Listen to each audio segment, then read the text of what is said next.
इस कार्यक्रम के पुण्यार्जक हैं माता श्री राज दुलारी जैन, राजेंद्र जैन, गीता जैन, अलीशा जैन, नमन जैन, युक्ति जैन, गन्नौर हरियाणा। भ्राता परिवार प्रवीण जैन, पूजा जैन, गन्नौर हरियाणा। भ्राता परिवार अनिल जैन, ममता जैन, गन्नौर हरियाणा। बहन बहनोई परिवार कविता जैन, मनीष जैन, रोहतक हरियाणा। हम जाप अनुष्ठान करेंगे। ओम सम्यक दर्शनाय नमः। ओम सम्यक दर्शनाय नमः। ओम सम्यक ज्ञानाय नमः। ओम सम्यक ज्ञानाय नमः। ओम सम्यक चारित्राय नमः। ओम सम्यक चारित्राय नमः। ओम ह्रीं जगत शांतिकराय श्री शांतिनाथाय नमः। सर्वपद शांतिं कुरु कुरु स्वाहा। ओम ह्रीं जगत शांतिकराय श्री शांतिनाथाय नमः। सर्वपद शांतिं कुरु कुरु स्वाहा। ओम ह्रीं जगत शांतिकराय श्री शांतिनाथाय नमः। सर्वपद शांतिं कुरु कुरु स्वाहा। ओम ह्रीं जगत शांतिकराय श्री शांतिनाथाय नमः। सर्वपद शांतिं कुरु कुरु स्वाहा। ओम ह्रीं जगत शांतिकराय श्री शांतिनाथाय नमः। सर्वपद शांतिं कुरु कुरु स्वाहा। ओम ह्रीं जगत शांतिकराय श्री शांतिनाथाय नमः। सर्वपद शांतिं कुरु कुरु स्वाहा। ओम ह्रीं जगत शांतिकराय श्री शांतिनाथाय नमः। सर्वपद शांतिं कुरु कुरु स्वाहा। ओम ह्रीं जगत शांतिकराय श्री शांतिनाथाय नमः। सर्वपद शांतिं कुरु कुरु स्वाहा। ओम ह्रीं जगत शांतिकराय श्री शांतिनाथाय नमः। सर्वपद शांतिं कुरु कुरु स्वाहा। ओम ह्रीं जगत शांतिकराय श्री शांतिनाथाय नमः। सर्वपद शांतिं कुरु कुरु स्वाहा। ओम ह्रीं जगत शांतिकराय श्री शांतिनाथाय नमः। सर्वपद शांतिं कुरु कुरु स्वाहा। ओम ह्रीं जगत शांतिकराय श्री शांतिनाथाय नमः। सर्वपद शांतिं कुरु कुरु स्वाहा। ओम ह्रीं जगत शांतिकराय श्री शांतिनाथाय नमः। सर्वपद शांतिं कुरु कुरु स्वाहा। ओम ह्रीं जगत शांतिकराय श्री शांतिनाथाय नमः। सर्वपद शांतिं कुरु कुरु स्वाहा। ओम ह्रीं जगत शांतिकराय श्री शांतिनाथाय नमः। सर्वपद शांतिं कुरु कुरु स्वाहा। ओम ह्रीं जगत शांतिकराय श्री शांतिनाथाय नमः। सर्वपद शांतिं कुरु कुरु स्वाहा। ओम ह्रीं जगत शांतिकराय श्री शांतिनाथाय नमः। सर्वपद शांतिं कुरु कुरु स्वाहा। ओम ह्रीं जगत शांतिकराय श्री शांतिनाथाय नमः। सर्वपद शांतिं कुरु कुरु स्वाहा। ओम ह्रीं जगत शांतिकराय श्री शांतिनाथाय नमः। सर्वपद शांतिं कुरु कुरु स्वाहा। ओम ह्रीं जगत शांतिकराय श्री शांतिनाथाय नमः। सर्वपद शांतिं कुरु कुरु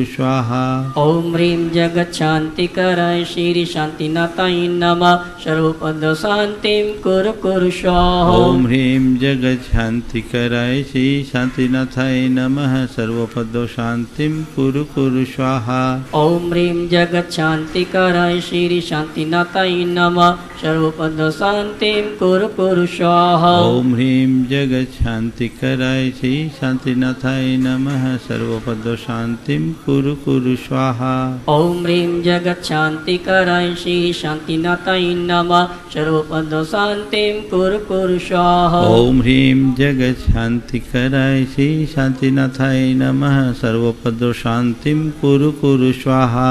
ओम ह्रीं जगत शांतिकराय श्री शांतिनाथाय नमः। सर्वपद शांतिं कुरु कुरु स्वाहा। ओम ह्रीं जगत शांतिकराय श्री शांतिनाथाय नमः। सर्वपद शांतिं कुरु कुरु स्वाहा। ओम ह्रीं जगत शांतिकराय श्री शांतिनाथाय नमः।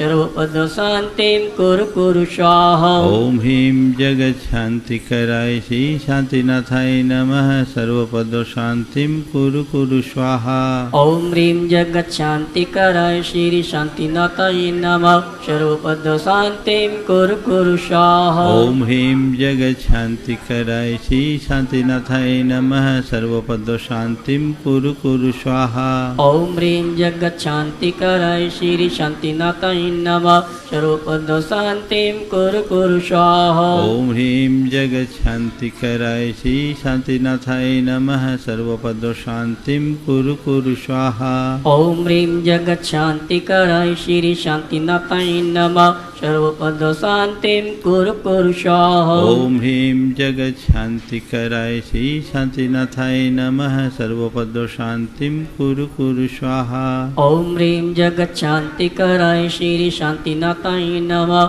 सर्वपद शान्तिं कुरु कुरु स्वाहा ओम ह्रीं जगत शांतिकराय श्री शांतिनाथाय नमः सर्वपद शांतिं कुरु कुरु स्वाहा ॐ ह्रीं जगत् शान्तिकराय श्री शान्तिनाथाय नमः सर्वपद शान्तिं कुरु कुरु स्वाहा ओम ह्रीं जगत शांतिकराय श्री शांतिनाथाय नमः सर्वपद शांतिं कुरु कुरु स्वाहा ॐ ह्रीं जगत् शान्तिकराय श्री शान्तिनाथाय नमः सर्वपद शान्तिं कुरु कुरु स्वाहा ओम ह्रीं जगत शांतिकराय श्री शांतिनाथाय नमः सर्वपद शांतिं कुरु कुरु स्वाहा ॐ ह्रीं जगत् शान्तिकराय श्री शान्तिनाथाय नमः सर्वपद शान्तिं कुरु कुरु स्वाहा ओम ह्रीं जगत शांतिकराय श्री शांतिनाथाय नमः सर्वपद शांतिं कुरु कुरु स्वाहा ॐ ह्रीं जगत् शान्तिकराय श्री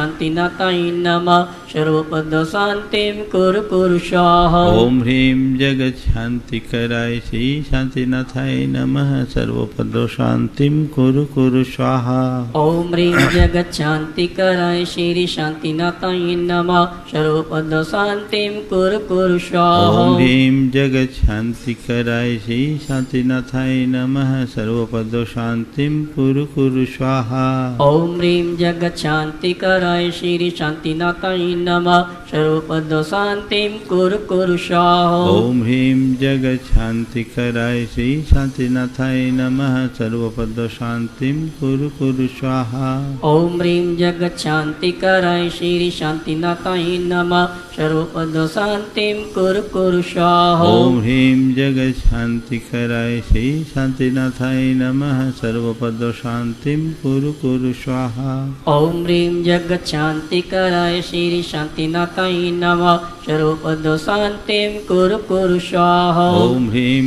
जगत शांतिकराय श्री शांतिनाथाय नमः सर्वपद शांतिं कुरु कुरु स्वाहा ॐ ह्रीं जगत् शान्तिकराय श्री शान्तिनाथाय नमः सर्वपद शान्तिं कुरु कुरु स्वाहा ओम सम्यक दर्शनाय नमः ॐ सम्यक् दर्शनाय नमः ओम सम्यक ज्ञानाय नमः ॐ सम्यक् ज्ञानाय नमः ओम सम्यक चारित्राय नमः ॐ सम्यक् चारित्राय नमः जय बोलो श्री शांतिनाथ भगवान की जय। जय जिनेन्द्र बंधुओं, जैसा कि आपको विदित है, शाश्वत तीर्थराज सम्मेत शिखर की पावन तलहटी पर निर्मित होने जा रहा है विश्व का एक ऐसा कीर्तिमान जिसके माध्यम से युगों युगों तक जिन शासन की ध्वजा पताका लहराएगी। जी हाँ बंधुओं, गुणायतन पूज्य मुनिवर प्रमाण सागर जी महाराज की एक अद्भुत परिकल्पना जो शीघ्र अतिशीघ्र पूर्ण होने जा रही है, जिसका कार्य तीव्र गति से चल रहा है। बंधुओं, यदि आप गुणायतन से जुड़ना चाहते हैं तो आप जिनवाणी चैनल, पारस चैनल और प्रमाणिक ऐप के माध्यम से जो नंबर चल रहे हैं उनमें संपर्क करके निर्माणकारी गतिविधियों से आप अवगत होते हुए हमारा सहयोग कर सकते हैं, हमारा हाथ मजबूत कर सकते हैं और साथ ही प्रतिदिन होने वाली शांति धारा का भी आप लाभ ले सकते हैं। मासिक शांति धारा, वार्षिक शांति धारा में यदि नाम लिखाना चाहते हैं तो 5 लाख रुपए की राशि में अपनी स्वीकृति दें। यदि मासिक कराना चाहते हैं तो 51,000 रुपए की राशि में स्वीकृति प्रदान करें और प्रतिदिन की शांति धारा के लिए भी आप अपना नाम प्रेषित कर सकते हैं। बंधुओं, जो आज गुणायतन से जुड़ने का सौभाग्य प्राप्त किया है, ऐसे श्रावक श्रेष्ठियों का नाम उच्चारित करने के लिए मैं बुलाना चाहूंगा बड़े ही सम्मान के साथ बाल ब्रह्मचारी आदरणीय अभय भैया जी। सूत्रधार के रूप में 1 लाख रुपए की राशि देकर सौभाग्य प्राप्त किया है श्रीमान वालचंद जी, श्रीमती शशि प्रभा जी, श्री आलोक जी, श्रीमती रीना जी, श्रीमती नीता पंकज जी, श्रीमती ज्योति जी, श्रीमती रश्मि जी, करण जैन, अनन्या जैन, जबलपुर।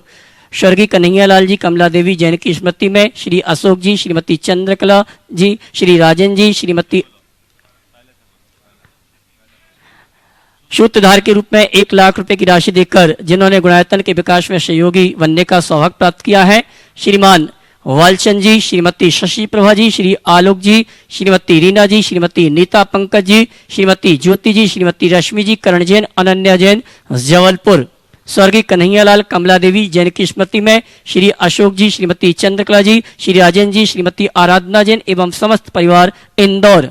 निर्माण शार्थी के रूप में 51,000 रुपए की राशि देकर सौभाग्य प्राप्त कर रहे हैं श्रीमती सावित्री जी, श्री रोहित जी, श्रीमती अंजलि जी, अरहम जैन, आदिविक जैन, मुंबई। श्रीमती शकुंतला महावीर शेरदुरे, स्वर्गीय महावीर शांतप्पा शेरदुरे, हुपरी, कोल्हापुर। श्रीमती चांदेवी सोगानी, धर्मपत्नी स्वर्गीय कन्हैयालाल सोगानी, जयपुर। निर्माण मंत्री के रूप में 31,000 रुपए की राशि निर्माण मित्र के रूप में 31,000 रुपए की राशि देकर सौभाग्य प्राप्त किया है श्रीमान ओम प्रकाश जी, श्रीमती पूर्णिमा जैन, इंदौर। निर्माण निधि के रूप में 11,000 रुपए की राशि के माध्यम से सहयोग प्रदान किया है श्रीमती मंजू जी, श्री किशन लाल जी जैन, दिल्ली। श्री कमलेश कुमार जी, श्री नरेश जैन, सागर। श्रीमती सुधा देवी, धर्मपत्नी स्वर्गीय गुलाबचंद शौगानी, जयपुर। श्रीमती सुहासिनी सुशील भालचंद, एखंडे, पुणे। श्री मोतीलाल जी, श्री राजेश कुमार जी, पाटनी, औरंगाबाद, महाराष्ट्र। श्रीमती पुष्पा जी पुत्र श्री अजय जैन, इंदौर। इसी क्रम में बंधु जिन्होंने 5 लाख रुपए की राशि देकर मूर्ति विराजमान करने का सौभाग्य प्राप्त किया है, सतना से श्रीमती नंदिता जी, धर्मपत्नी श्री मनोज कुमार जी, कुमारी शिवांगी जैन, कुमारी माही जैन। बेंगलोर से गुप्तदान में कूच विहार कोलकाता से ट्रस्टी श्रीमती विमला देवी, धर्मपत्नी कूच विहार कोलकाता से गुणायतन ट्रस्टी श्रीमती विमला देवी, धर्मपत्नी श्री चंद्रजी पांड्या, नीलम जैन, धर्मपत्नी प्रदीप जी पांड्या। इंदौर, बेंगलोर, देहरादून से श्री माही प्रसाद जी, श्री अशोक कुमार जी, श्रीमती किरण जी, प्रेक्षा अंशुल जैन, अंजलि अर्पित जैन, निखिल नयन श्री जैन। मंडल के रूप में 1 लाख रुपए की राशि देकर जिन्होंने सौभाग्य प्राप्त किया है श्रीमती दीपिका कुमार पाल वैद्य, सूरत। और मंदिर निर्माण हेतु 11,000 रुपए की राशि देकर सौभाग्य प्राप्त कर रहे हैं श्रीमती प्रफुल्लता पति श्री विजय काशीलवाल, इंदौर। श्री महेश जी रोहेरे, सपरिवार, पुणे। श्री विजय कुमार जी, मंजू देवी जी, अविनाश जी, कीर्ति जी, लक्ष्य जी, अक्षिता जी छावड़ा, गुवाहाटी। सूरत से पार्स के जन्म के उपलक्ष्य में श्री राजेश जी, अनीता जी, अंकित जी, मीनल जी, पार्स जी जैन, सपरिवार। और जिन्होंने अनुष्ठान में सहयोग देकर गुणायतन के विकास में सहयोगी बन रहे हैं 51,000 रुपए की राशि डाल्टनगंज से श्रीता जी, धर्मपत्नी श्रेयांश जी, वर्धन जी, विदिशा जी जैन। गुवाहाटी से श्री कमल कुमार जी, पाना देवी शेट्टी, 32,000 रुपया। श्रीमती इंदिरा जी, रमेश कुमार जी जैन, जमशेदपुर, 22,000 रुपया। श्री चंद्र कुमार जी, मनोज कुमार जी, मनीष कुमार जी जैन, सपरिवार, सागर, 15,000 रुपया। और जिन्होंने 11,000 रुपये की राशि की दैनिक घोषणा की है श्रीमती सुषमा विजय कुमार आम्बेकर, ठाणे, मुंबई। श्री वीरन जी, प्रीति जी, प्रियांशी जी, प्रेम जी जैन, छपारा, सिवनी। श्री सुभाष जी, वीना जी, रितेश जी, मनीष जी जैन, हिंद मोटर, कोलकाता। कमलावेन, अल्पना जी, अनुराग जी, विराग, झलक, संजय जैन, अहमदाबाद।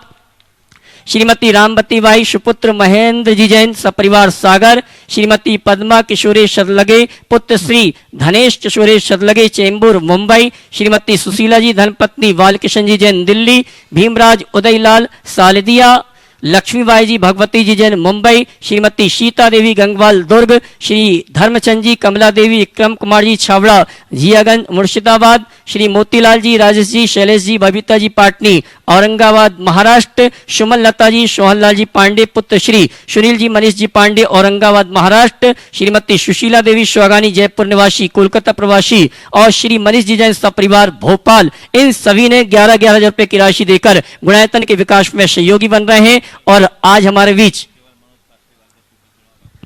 मैं सम्मान सहित आमंत्रित करूंगा हमारे गुणायतन ट्रस्टी श्री मनोज जी काशीलवाल, सपरिवार, वे आए मुनिवर के स्त्री चरणों में श्रीफल चाकी, जिन्हें आज मूल नायक चंद्रप्रभु भगवान की प्रतिमा के ऊपर शांति धारा करने का सौभाग्य प्राप्त हुआ है। श्रीफल चाके पूज्य मुनि श्री का आशीर्वाद प्राप्त कर रहे हैं।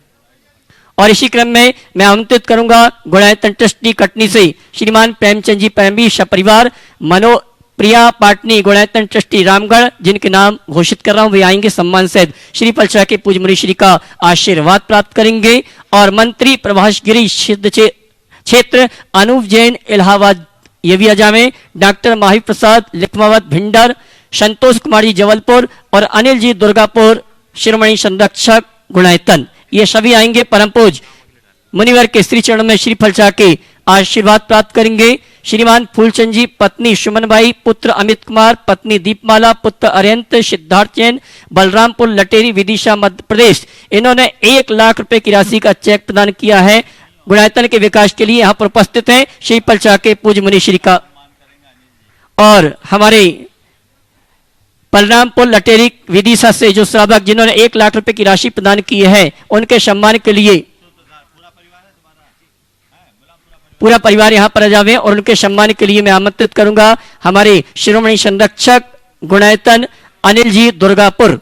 वे आएंगे, हमारे सम्मानीय अतिथि का प्रतीक चिन्ह देकर सम्मान का कार्यक्रम संपन्न करेंगे। बंधो, आगामी 17 जुलाई से जो आयोजन होने वाला है, उस आयोजन का ध्वजारोहण का कार्यक्रम घट यात्रा श्री जी की शोभा यात्रा कल 16 जुलाई को श्री नेमिनाथ भगवान के मोक्ष कल्याण के पावन अवसर पर प्रारंभ होगी। घट यात्रा 13 पंटी कोटि से श्री पुष्पवंत जिलालय से प्रारंभ होकर गुणायतन परिसर में संपन्न होगी। यहाँ पर अभिषेक शांतिधारा निर्वाण लाडू का कार्यक्रम होगा और परम पूज मुनिवर के सानिध्य में ऐतिहासिक अद्भुत सिद्ध चक्र महामंडल विधान का ध्वजारोहण का कार्यक्रम संपन्न होगा और 17 तारीख से विधिवत हमारा यह अनुष्ठान प्रारंभ होगा। श्रीमान सूत्रधार के रूप में जिन्होंने स्वीकृति प्रदान की है, श्रीमान फूलचंद जी, पत्नी सुमनबाई जैन, पुत्र अमित कुमार, पत्नी दीपमाला जी, पुत्र अरिहंत एवं सिद्धार्थ जैन, बलरामपुर लटेरी विदिशा मध्य प्रदेश, जिन्होंने सूत्रधार के लिए 1 लाख रुपए की राशि प्रदान की है। जोरदार ताली बजाकर चेक प्रदान किया है, जोरदार ताली बजाकर इनका सम्मान करें। और आइए चलते हैं जिनवाणी चैनल प्रमाणिक ऐप के माध्यम से जो प्रवचन सुनने के लिए तैयार है उन सभी की ओर से और यहाँ पर उपस्थित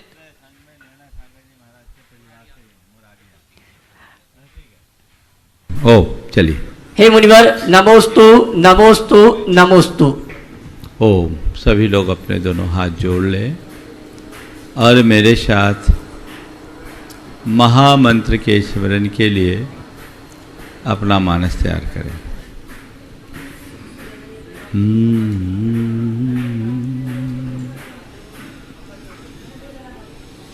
नमो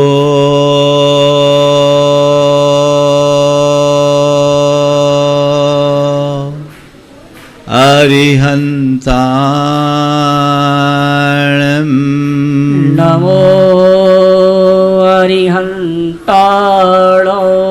नमो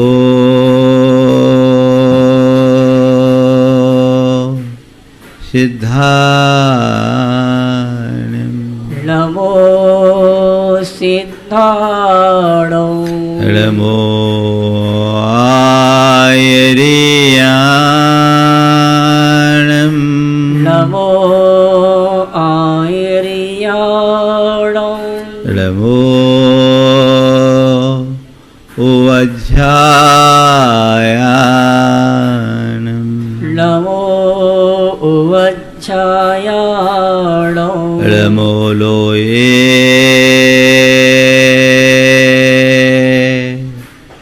सव्वशाहुनं, नमो लोये सव्यशाहुणं, एषो पंच ळमोयारो, ऐसो पंचिनमो यारो, सव्वपावपणाशिनो, शव्यपावपणासिनो, मंगलाळं च सवेसिं, मंगलाळं च सवेसिं, पढमं होय मंगलम, परमं होय मंगलम। जय बोलो देवादिदेव 1008 श्री भगवान महावीर स्वामी की जय जय जय, अहिंसा परमो धर्म की जय जय जय, परम पूज आचार्य गुरुवर श्री विद्यासागर जी महाराज की जय जय जय।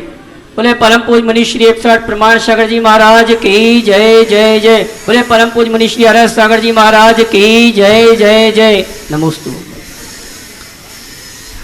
आज मैं सोच नहीं पा रहा हूं बात कहां से शुरू करूं। बातें जीवन की है, जीने की है। थोड़ा दाहिने और देखो। और जब कभी हम जीवन के संदर्भ में सोचते हैं तो इसका और छोर नहीं दिखता। और कई बार हमें हमारे जीवन में ऐसी स्थिति आ जाती दिखती है कि लगता है क्या करूं क्या न करूं। ये एक प्रकार की दुविधापूर्ण दृष्टि है। ये कभी कभी किसी निमित्त विशेष को लेकर के होती है, लेकिन अगर गहराई से विचार करें तो ऐसा आभास होता है कि ये द्वंद्व चिरंतन है। हर पल हर व्यक्ति के जीवन में किसी न किसी प्रकार का द्वंद्व देखने को मिलता है। अपने मन के इस द्वंद्व या दुविधा को कैसे दूर किया जाए, ये बड़ा अहम सवाल है। जब किसी लौकिक जगत में हमारे मन का द्वंद्व होता है तो हम बहुत जल्दी किसी निर्णय पर पहुंचते हैं, लेकिन जब भीतरी जगत का द्वंद्व होता है तो निर्णय पर पहुंचने की बात तो बहुत दूर, उस द्वंद्व को समझ ही नहीं पाते।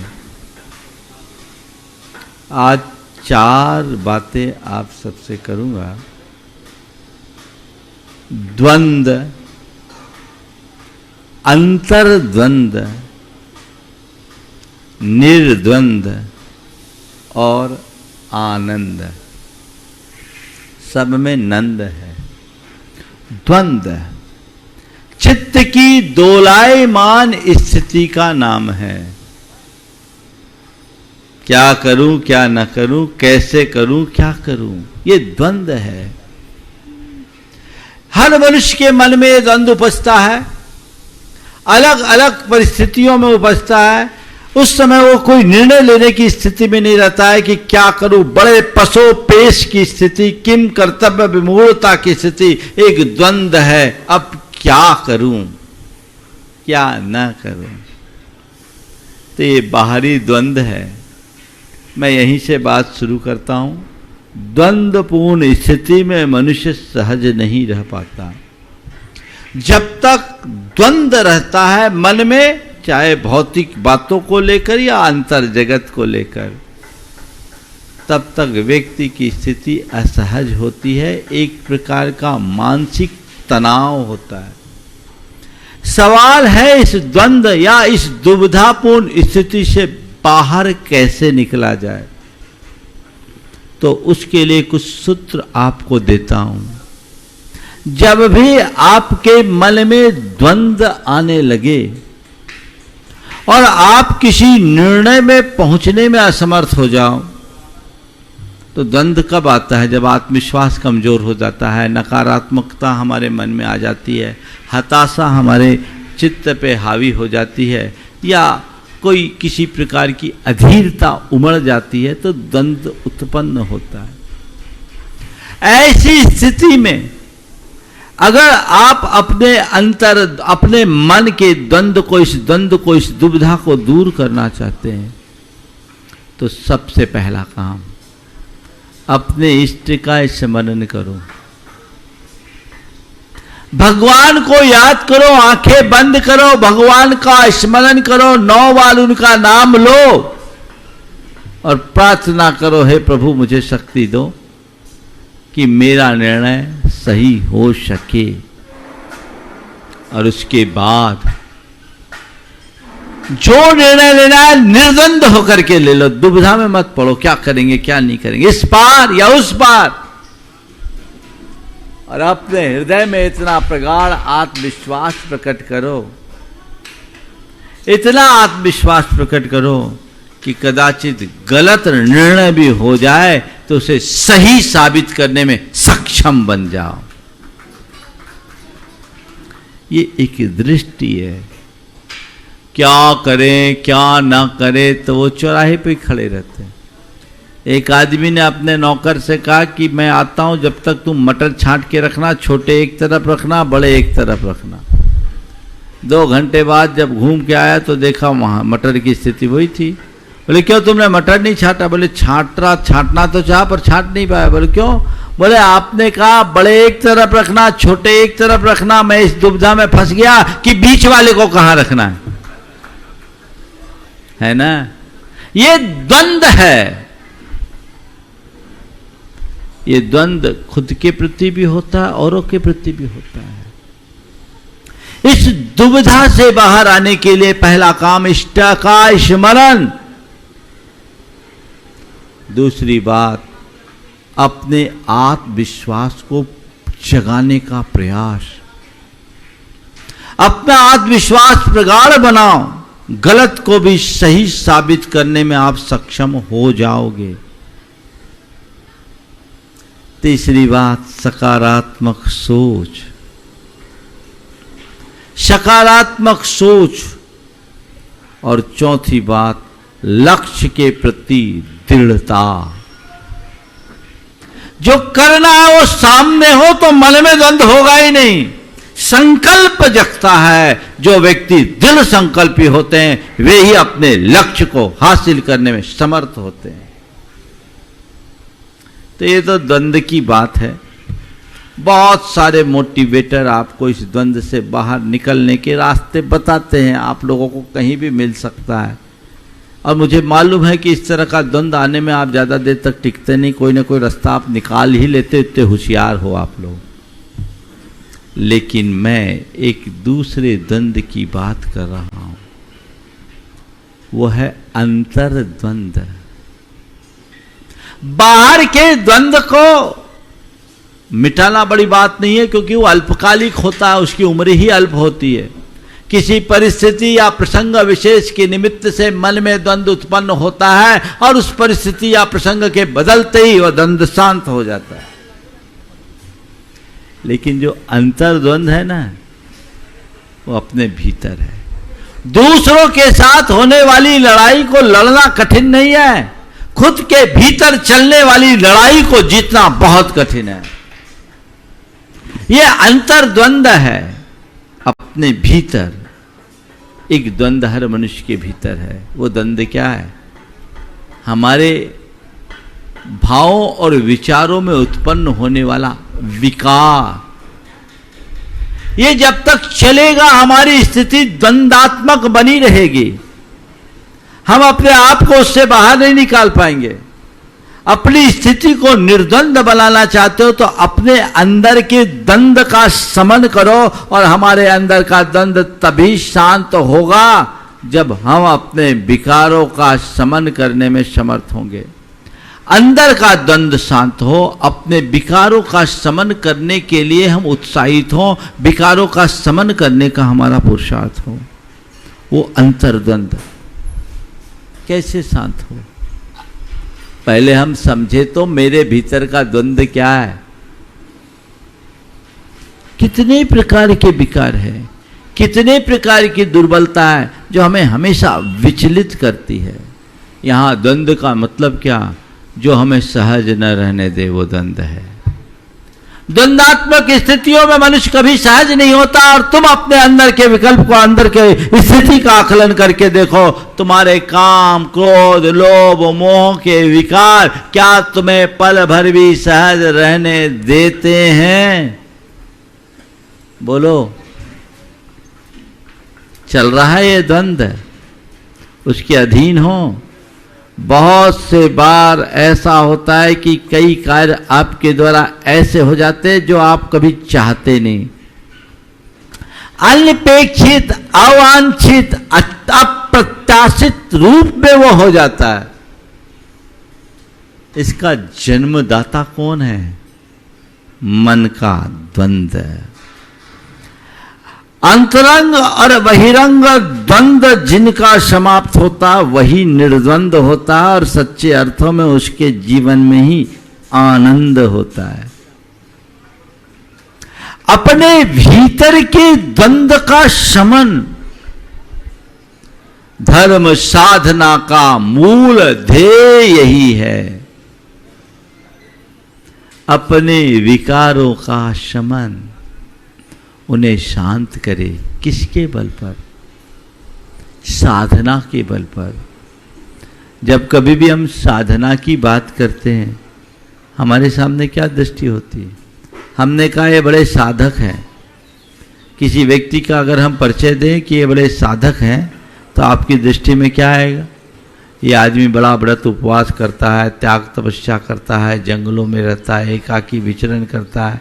हम कुल ऐसे ही व्यक्ति की छवि अपने सामने उभारते हैं क्योंकि हमारे मस्तिष्क में साधक होने की केवल एक ही तस्वीर बनी है, और जो तस्वीर हमारे मस्तिष्क में खींची हुई है वही उभरती है। लेकिन संत कहते हैं ये तो साधक का बाहरी रूप है, बाह्य चित्त है। उसकी असली तस्वीर को तो पहचानो, वो क्या है? एक सच्चा साधक कौन? जो हर पल अपनी चेतना के रूपांतरण और परिष्कार में लगा है, जो हर पल अपने बुराइयों और विकारों को शांत करने में सचेष्ट है, जो हर पल अपनी चेतना में निखार ला रहा है, वो साधक है ऐसी कोई चेष्टा, है ऐसा कोई प्रयास, है ऐसी कोई कोशिश? महाराज ये सब तो बात की बात, दृष्टि नहीं, हमने वैसा सोचा ही नहीं, तो बिना सोच के प्रयास कैसे होगा? अपने द्वंद्वों का जब तक समन नहीं करोगे, मन निर्द्वंद नहीं बनेगा, जीवन में आनंद नहीं होगा, अंदर ही अंदर घुटते रहोगे। बहुत सारे लोग हैं जिनके जीवन में बड़ी घुटन होती, द्वंद्व होता है, अब क्या करूं क्या नहीं करूं। उसकी जड़ है हमारे अंदर की चिदवृत्ति, जो विकारों से ग्रसित है, उसका शमन करे। भावना योग हमारे द्वंद्वों के शमन का एक अभिनव प्रयोग है। अगर आप एकदम श्रद्धा और विधिवत नियमित करोगे, तो धीरे धीरे धीरे धीरे आप पाओगे कि हमारे अंदर के विकार शांत हो रहे हैं। और जब विकार शांत होंगे तो खलबली खत्म, खलबली नहीं यानी निर्द्वंद स्थिति आ गई, और हमने अपने आप को जीवन की उस सहज स्थिति में स्थापित कर लिया। ये पुरुषार्थ अपना जगना चाहिए, जगाना चाहिए। द्वंद्व से निर्द्वंद होने की स्थिति, मन का द्वंद्व होता है ना कहीं उजागर हो ही जाता है। एक व्यक्ति अपने मित्र से मिलने के लिए गया। उसका मित्र समाज का बड़ा रेपुटेड व्यक्ति था, बहुत पैसा वाला भी था। वो अपने मित्र से मिलने के लिए गया। जब गया तो मित्र उसी समय अपने घर से कहीं बाहर जाने वाला था। बोले देख आज मेरी 4-5 मीटिंग है, अब तुमसे मिल नहीं पाया, तुम अचानक आए, एक काम करो चलो मेरे साथ, तुम भी मीटिंगों में चलो, और कई फंक्शंस है उसमें भी शामिल होना है, तुम्हारा परिचय भी हो जाएगा और अपनी बातचीत भी हो जाएगी। उसने कहा भैया देखो मेरी स्थिति अत्यंत साधारण है, तुम इतने अप टू डेट आदमी हो, मैं जो ढंग के कपड़े भी नहीं पहना, तुम्हारे साथ जाऊंगा तो लोग मुझे कुछ पहचानना भी पसंद करेंगे क्या? तो तुम उसकी चिंता मत करो, कपड़े मेरे पहन लो, मेरे कपड़े पहन लो, ठीक है चलो। वो उसके कपड़े पहन करके गया। पहली जगह गया, वहाँ उसने अपने मित्र का परिचय कराया। ये हमारे बड़े अच्छे मित्र हैं, बड़े अजीज हैं, बहुत अच्छे लेखक, चिंतक, कवि हैं। इन्होंने अनेक कृतियों का सृजन भी किया है और ये मेरे हर विचार में सहभागी होते हैं। मैं इनको अपना थिंक टैंक के रूप में देखता हूँ। ये बहुत अच्छे हैं। बस ये जो कपड़े हैं ना, ये मेरे हैं। ये जो कपड़े हैं ये मेरे हैं। सामने वाले का मुंह उतर गया, बोले इतना सब बोलने की जरूरत क्या थी, अब मैं आगे नहीं जाऊंगा। भैया गलती हो गई, मैंने सोचा बस सच परिचय दूं, सब तुम्हारा बता दिया, कपड़े मेरे थे तो मैंने बताया। बोले इसकी जरूरत थी क्या, अब मैं तुम्हारे साथ नहीं जाऊंगा। बोला माफ करो भाई, अब मैं ऐसा नहीं कहूंगा, मैं अपने कपड़े नहीं बताऊंगा। दूसरी बार दूसरी जगह गया,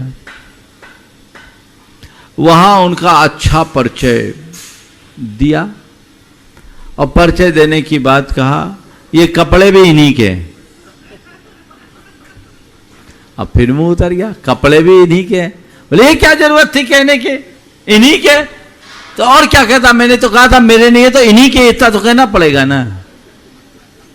भैया अब तुम्हारे साथ हम नहीं जाएंगे, बड़ा गड़बड़ हो गया, तुमने तो इंसल्ट कर दी, माफ करो भाई, चलो अगली बार देखता हूं, मैं नहीं करूंगा। अब अगली बार तीसरी जगह गया, खूब सारा परिचय दे दिया, सारी चर्चा करते हुए अपने आप को रोके रहा। जब पूरी बात हो गई तो आखिरी में कहा रहा सवाल कपड़ों का, रहा सवाल कपड़ों का, सो इन्हीं से पूछ लो किसके। उसके बारे में हम कुछ नहीं कहेंगे। बात समझ में आ रही है? जब अंदर कुछ बैठा रहता है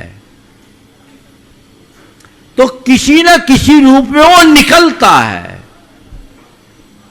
तुम्हारे भीतर का विकार व्यवहार में आए बिना रहेगा नहीं, और जब विकार व्यवहार में आता है तो वो हमारे जीवन को विकृत कर ही देता है। तो अपने जीवन को सहज बनाना चाहते हो तो विकारों का समन करना शुरू कीजिए। ये हमारा लक्ष्य होना चाहिए, उसके प्रति जागरूकता होगी तभी कहीं जाकर हम विकारों का समन करने में समर्थ हो सकेंगे और अपने जीवन का पथ प्रशस्त कर पाएंगे। बहुत कम लोग हैं जो इस तरफ ध्यान दे पाते हैं और अपने जीवन का पथ प्रशस्त करते हैं। हमारी कोशिश केवल एक और केवल एक होनी चाहिए कि हमारे विकारों का शमन उत्तरोत्तर हो, तो द्वंद्व शांत होगा, मन की परिणति निर्द्वंद होगी। और आप कुछ पल के लिए देखिए, जब मन निर्द्वंद होता है तो कैसा आनंद होता है। द्वंद्व ही आनंद में खलल डालता है। तो हमें आनंद की ओर बढ़ना है, उसे ही अपना लक्ष्य बना करके चलना है, जिससे हम अपनी जीवन यात्रा को अच्छा रूप दे सके, दुविधाओं में ज़्यादा देर कभी न टिके, उससे बाहर आए। आज मैं यहाँ बैठा था, दिमाग में कुछ आ ही नहीं रहा था क्या बोलना है। कभी कभी ऐसा होता है, मैं कभी पहले से तो कुछ सोचता ही नहीं, क्या बोलूं क्या नहीं बोलूं, कुछ आए तो प्राय नमोकार बोलते बोलते ख्याल आ जाता है कि मुझे यहाँ से बात शुरू करनी। आज की कहानी अलग। अब मैं तो जानता हूं मैं बोलता नहीं, आप लोगों का पुण्य मुझसे बुलवाता है, मैं नहीं बोलता। और नमोकार मंत्र बोलने के बाद अब शुरू करना है तो यहाँ आया और चुप तो रहना नहीं है, इतना तो कॉन्फिडेंस रखता हूँ। तो मैंने कहा आज द्वंद्व की ही बात शुरू करूँ, आनंद में समापन करूँ। मुझे एक ही बात सोचनी है, हर व्यक्ति को यही जीवन का लक्ष्य बनाना है कि मेरा द्वंद्व मिटे, न निज के साथ न पर के साथ, अंतरंग बहिरंग में मैं निर्द्वंद बनूं। आत्मा का वही स्वरूप है, और ये आध्यात्मिक दृष्टि के जागरण के बाद ही होगी। यदि तुम्हारी सोच भौतिकता से ग्रसित होगी तो तुम सब चीजों को कैलकुलेटिव हिसाब से देखोगे और द्वंद्व में उलझे रहोगे। सोच तुम्हारी आध्यात्मिक होगी तो तुम्हारी दृष्टि ही बदल जाएगी, फिर तुम उन सब चीजों को न देख करके अपने हिसाब से देखना शुरू करोगे और तुम्हारे मन का द्वंद्व शांत होगा। आत्मा का स्वरूप निर्द्वंद है। जहां दूसरा है वहां द्वंद्व है। अध्यात्म की दृष्टि से अगर विचार करो और गहराई से, दो जहां है वहां द्वंद्व है, यानी जहां दूसरा आ गया वहां द्वंद्व। तो दूसरा कौन आया? ये हमारे भीतर का राग भाव, ये हमारे अंदर का द्वेष भाव, ये हमारे भीतर का विकार, यही दूसरा है। ये द्वंद्व खड़ा करता है। एकत्व की अनुभूति करो, अपने स्वरूप को जानने का प्रयास करे तो वो द्वंद्व मिट सकता है और जीवन में आनंद की अनुभूति प्रकट हो सकती है। वो प्रयास होना चाहिए। बंधुओं, कल के बाद परसों से सिद्ध चक्र महामंडल विधान की आराधना का मनोभाव लेकर आप सब आए। बाकी रास्ते में है, शाम तक सब आ जाएंगे। कोशिश ये होनी चाहिए कि इस विधान में एक अलग प्रकार के आनंद की अनुभूति हो। हर पल केवल आनंद और आनंद हो। किसी भी प्रकार की दुविधा मन में हावी ना होने दें। मन के संशय का निवारण करके चले, क्योंकि कहा जाता है संशयात्मा विनश्यति। जिसके अंदर संशय होता है, जिसके अंदर द्वंद्व होता है, वो अपने जीवन का विनाश कर लेता है। भाव विशुद्धि के साथ हमें इस अनुष्ठान में अपनी सहभागिता देनी है। कल प्रातःकाल प्रवचन के समय में ध्वजारोहण से इस कार्यक्रम की शुरुआत होगी और परसों से आप प्रतिदिन विधान की शुरुआत करेंगे। मैं ये बात उन लोगों के लिए कर रहा हूँ जो यहाँ उपस्थित होने का पुण्य नहीं जुटा पाए।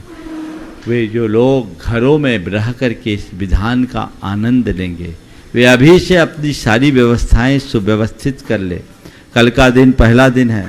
कल के पहले दिन में 6 बजे से आपकी नित्य की क्रियाएं शुरू होगी और कल का पहले दिन का विधान परसों कितने बजे शुरू करोगे? विधान कितने बजे शुरू करोगे? सिद्ध बजे प्रवचन?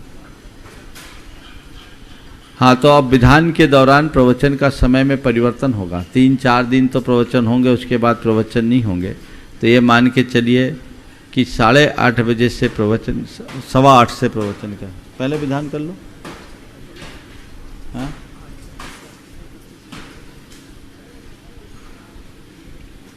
गड़बड़ होगा। विधान पहले करो 8 बजे से। 8 बजे से विधान होगा और विधान के बाद जो समय शेष होगा उसमें प्रवचन का लाभ आप सबको मिलेगा और अन्य चीज़ें होगी। आप उसी अनुरूप अपनी सारी व्यवस्थाएं बना करके रखेंगे तो हमारे लिए सबसे अच्छा लाभ होगा। ये सिद्ध चक्र महामंडल विधान हमारे जीवन की एक बड़ी उपलब्धि बने। सिद्धों की आराधना में हम अपने स्वरूप को पहचान सकें, जीवन में एक आध्यात्मिक रुझान प्रकट हो सके, ऐसा भाव हम सबके मन में जागे, हम अपने जीवन के पथ को प्रशस्त करें। इस भाव के साथ आज अधिक विस्तार करने का मन नहीं बन रहा है, इसलिए मैं यहीं पर विराम लूँगा, केवल एक ही भाव से कि हमें एक ही सोच रखना है कि जैसे सिद्ध चक्र विधान में हमारे अर्घावली डबल हो, मन में भाव भी यही आए कि हमारी श्रद्धा दिन दुनी रात चौगुनी बढ़ते जाए, उसमें द्विगुण वृद्धि हो, उत्तरोत्तर बढ़े। व्यक्ति धन लाभ के विषय में तो हमेशा सोचता है, धर्म लाभ के विषय में बहुत कम सोच पाता है। ऐसा प्रयास करना चाहिए और वो पुरुषार्थ हमारे जीवन में जगेगा तो हमारे जीवन का पथ प्रशस्त हो सकेगा। मैं यहीं पर विराम ले रहा हूँ। बोलिए परम पूज आचार्य गुरुवर श्री विद्यासागर जी महाराज की। हाँ, एक बात और ज़रूर कहूँगा, श्री जी को विराजमान करने का लोगों का भाव बहुत तेज़ी से उमड़ रहा है, पर जितने श्री जी की व्यवस्था थी वो अब पूरे हो गए हैं। अब भावना भाई है, भविष्य में कोई योग बना तो उसके लिए विचार किया जाएगा, लेकिन अभी अब श्री जी के लिए कोई भी नाम न दें। कमेटी में बहुत दबाव आ रहा है, लोग तरह तरीके से बोल रहे भाई हमारा कर लो, हमारा कर लो, हमारा कर लो। भविष्य में जो भी योजनाएं आएगी वो समय समय पर आएगी। अभी तत्काल में ऐसी कोई योजना नहीं है, इसलिए आप किसी भी प्रकार का प्रेशर न करें। हाँ, अगर आपको लाभ लेना है तो एक लाभ बचा है, वो है मंडल का। वो भी थोड़े से मंडल बचे हुए हैं, वो मंडल का सौभाग्य आप लेना चाहें तो जरूर ले सकते हैं। हमें तो किसी न किसी रूप में योगदान देने का भाव होना चाहिए। उन लोगों से भी मैं कहूँगा जिन्हें श्री जी को विराजमान करने का सौभाग्य न मिला हो, तो फिर भी मन में भाव है तो ये मान करके चलिए, मेरा जो योगदान है वह सब श्री जी के लिए है, और श्री जी के लिए होने वाला ये योगदान हम सबके जीवन के उत्थान का कारण बनेगा। वैसा पुरुषार्थ हमारा होना चाहिए। ओम शांति। बोलिए परम पूज्य आचार्य गुरुवा श्री विद्यासागर जी महाराज। बंधु, यहाँ पर जो सिद्धि चक्र महामंडल विधान कल से प्रारंभ होने जा रहा है, 16 तारीख से ध्वजारोहण के माध्यम से, उसके लिंक प्रमाणिक ऐप के माध्यम से आप प्राप्त करना चाहते हैं तो आप रजिस्ट्रेशन प्रमाणिक ऐप में अवश्य करा लें। मोबाइल में प्रमाणिक ऐप डाउनलोड करके आप होम पेज में जाएंगे और वहां से सिद्ध चक्र महामंडल विधान को क्लिक करेंगे तो आपको रजिस्ट्रेशन का एक ऑप्शन मिलेगा। वहां पर आप पूरी संपूर्ण जानकारी देकर आप यहां से जो लिंक है उस लिंक के माध्यम से सीधे विधान से जुड़ सकते हैं और विधान की संपूर्ण सामग्री आपको प्रमाणिक ऐप में उपलब्ध होगी। और जो प्रमाणिक ऐप के माध्यम से रजिस्ट्रेशन नहीं करवा पा रहे हैं वो अपने व्हाट्सएप से जो जिनवाणी चैनल, पारस चैनल और प्रमाणिक ऐप में नंबर चल रहे हैं उसमें रजिस्ट्रेशन करा के लिंक प्राप्त करके आप इस अनुष्ठान को साक्षात करने का सौभाग्य प्राप्त कर सकते हैं। बंधु, कल 16 जुलाई शुक्रवार 2021 को नेमिनाथ भगवान का मोक्ष कल्याणक का पावन महोत्सव इसी जिनालय में प्रारंभ किया जाएगा और इसी दिन हम और आप प्रातः 5:45 पर घट यात्रा श्री जी की शोभा यात्रा 13 पंथी कोठी श्री पुष्पदन जिनालय से गुणायतन परिसर तक चलेगी। पुष्पदन जिनालय से प्रारंभ करके यहाँ पर संपन्न होगी। सभी मंडल पुण्यार्जक वस्त्र वितरण का कार्यक्रम यहाँ पर प्रारंभ हो जाएगा आज दोपहर से। सभी कल प्रातःकाल शुद्धि के वस्त्रों में 13 पंथी कोठी जिनालय में पहुंचेंगे। वहां से घट यात्रा श्री जी की शोभा यात्रा निकलेगी जो नगर के मुख्य मार्गों से होते हुए गुणायतन परिसर में आएगी और संपूर्ण प्रतिमाओं का मस्तकाभिषेक शांति धारा के पश्चात निर्माण लाड़ू और 8:30 बजे से ध्वजारोहण का कार्यक्रम संपन्न होगा और 17 जुलाई से विधिवत हमारा ये कार्यक्रम प्रारंभ हो जाएगा। पुनः सभी के लिए सूचना है कि परसों का कार्यक्रम हमारा 5:30 बजे से प्रारंभ होगा और 6 बजे से अभिषेक शांति धारा आदि के माध्यम से हमारा और जिनवाणी चैनल पर सीधा प्रसारण प्रमाणिक ऐप पर 6 बजे से सीधा प्रसारण का कार्यक्रम होगा। ये सुनिश्चित कर लें जो भी जिनवाणी चैनल के माध्यम से घर में जिनालय में बैठ के ये अनुष्ठान करने का सौभाग्य प्राप्त कर रहे हैं, सुबह 6 बजे से जिनवाणी चैनल और प्रमाणिक ऐप पर सीधा प्रसारण का कार्यक्रम प्रारंभ हो जाएगा। आइए इन्हीं सभी सूचनाओं के साथ जिनवाणी स्तुति के माध्यम से आज की प्रातःकालीन सभा का समापन करेंगे। जावाणी के ज्ञान से सूझे लोकालोक, सोवाणी मस्तके धरो सदा देत हो डोग, हे जिनवाणी भारती। इस कार्यक्रम के पुण्यार्जक थे माता श्री राज दुलारी जैन, राजेंद्र जैन, गीता जैन, अलीशा जैन, नमन जैन, युक्ति जैन, गन्नौर हरियाणा। भ्राता परिवार प्रवीण जैन, पूजा जैन, गन्नौर हरियाणा। भ्राता परिवार अनिल जैन, ममता जैन, गन्नौर हरियाणा। बहन बहनोई परिवार कविता जैन, मनीष जैन, रोहतक हरियाणा।